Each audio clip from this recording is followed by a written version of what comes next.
Applis Loft. How's it going, YouTube? It's been a while. I was away for quite some time, and thought it'd be only fair to make a video and kind of show you guys what's going on.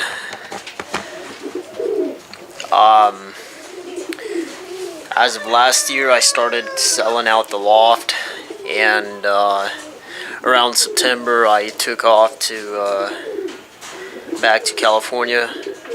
I had some business there, and was gone for about 5-6 months, which halted my sellout. And while there, I thought long and hard and decided to keep the birds, whatever at least that was left, and pick back up from there. Fast forward 5-6 months, and I'm here in Missouri. Set up my breeding operation. I have a few select pairs with some foster parents, and this is all that I have left here. I'll kind of explain what I'm doing here and what I'm trying to achieve. So each individual compartment, they have a water feeder and a nest bowl with felt inside. Let me see if I could zoom in and show you guys what I'm talking about. Alright, here. Alright, I don't know if you can see that. It kind of replaces the nesting material they use and gives them a nice warm nest bowl. It is cold here, still in the 40s, so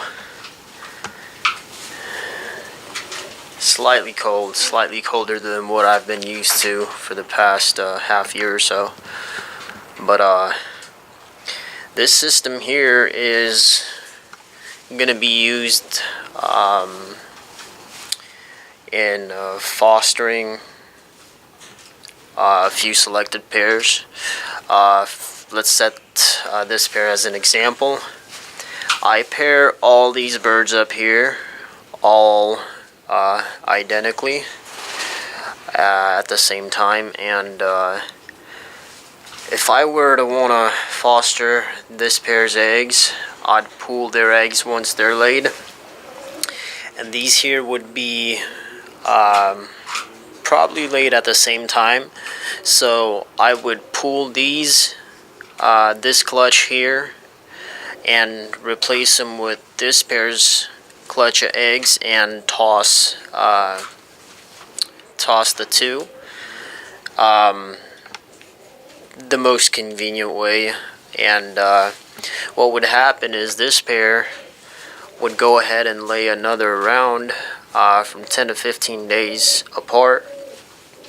So that would give you 2 rounds, 4 young birds, 15 days apart in age coming up, and that way you can test pairs a lot faster, the ones you want to focus on. And that kind of gives you an advantage.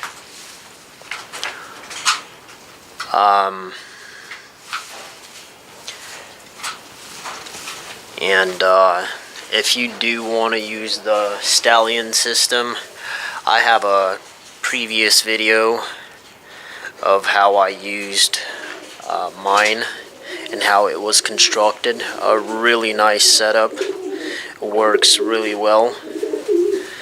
I might use that system here this year on a specific cockbird, the one that catches my eye most. But here I'll go over a few of my birds. This pair here, they're both kids of the Super Chief Hen. So that's Moonlight Brusco and Super Chief's son. Moonlight Brusco and Super Chief were both money winners on the final 360-mile race and placed really well in the average speed. That's Super Chief's daughter when crossed onto Moonlight Brusco's sire. Really nice hen too. So this pairing here would make the offspring to be double inbred Super Chief. Over here we have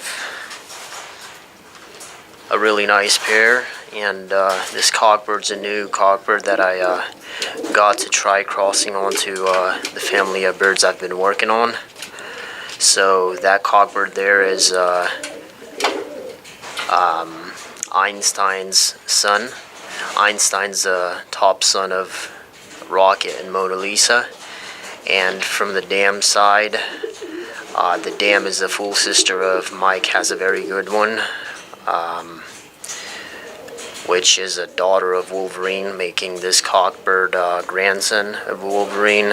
And that bloodline's been dominating in America, South Africa, the Canary Islands, just all over.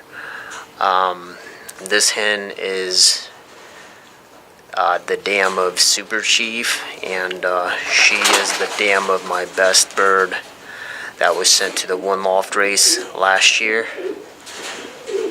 A really nice hen. She's medium, really buoyant, short forearm, never gains weight, and double inbred, the Aviator.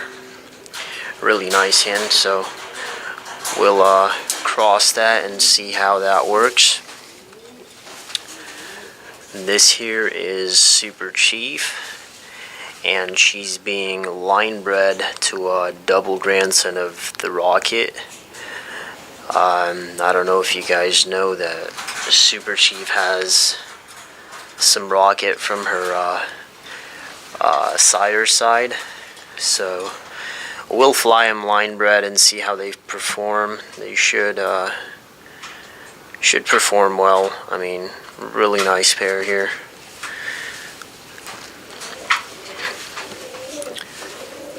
And over here we have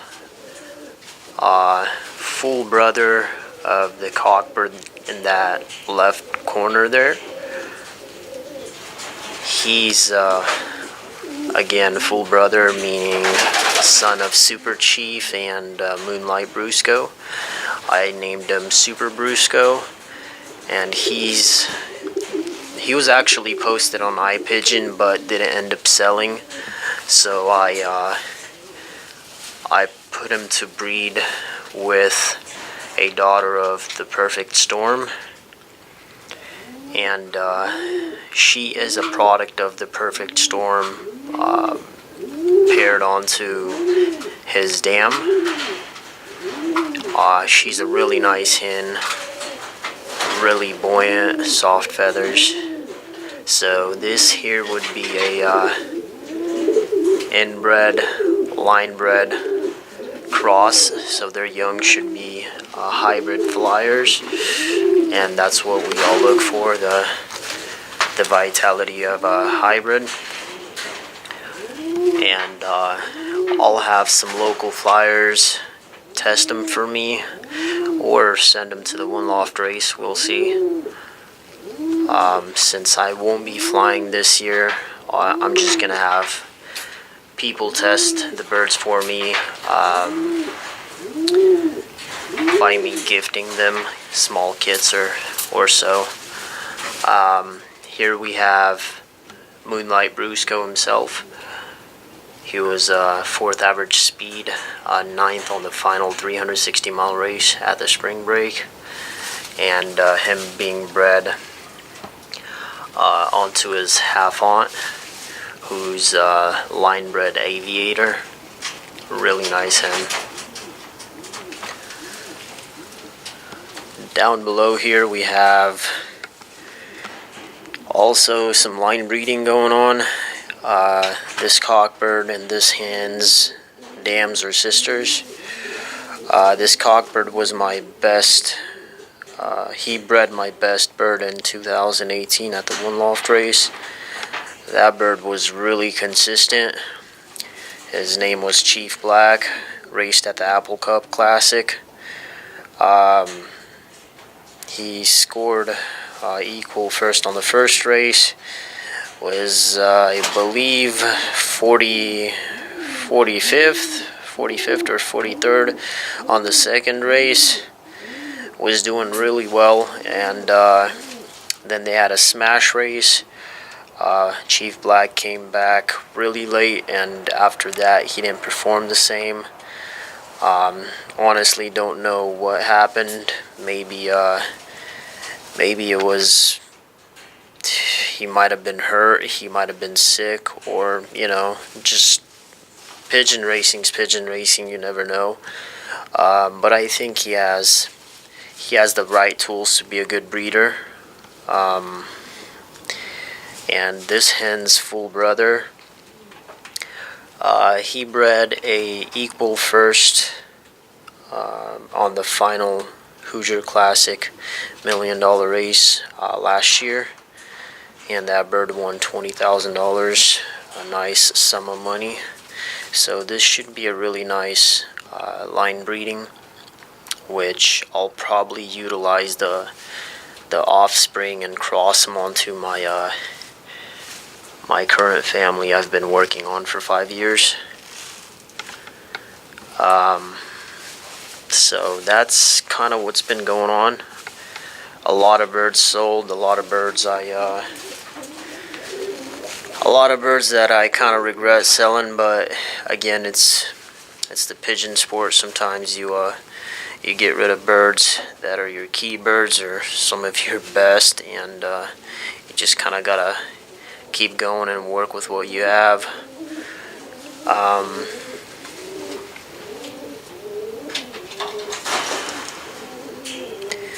And I'll be fostering these birds here with the bottom pairs, and try to get a couple rounds of each before I swap out the matings. Probably try band number 34. I'll probably try that cockbird with Super Chief, and just kind of mix and match, see what kind of offspring come out of them. But yeah, this is a really temporary structure here. It's actually a storage for firewood, and in the springtime and summer it's empty, so I decided to utilize it and set up my breeding operation here. There's a lot more lighting here usually, but today we have heavy overcast, and it was raining throughout the morning and into the day. But yeah, this is the new pad. I'm not sure what the plan is yet, but I was thinking about setting up my pigeon loft right in that corner there, and that'd be perfect for them to kind of have a free range flight with no trees interfering. We have a lot of brush and wood here, a lot of trees, but out in there we have a nice pasture, and that should definitely be a good spot for a loft.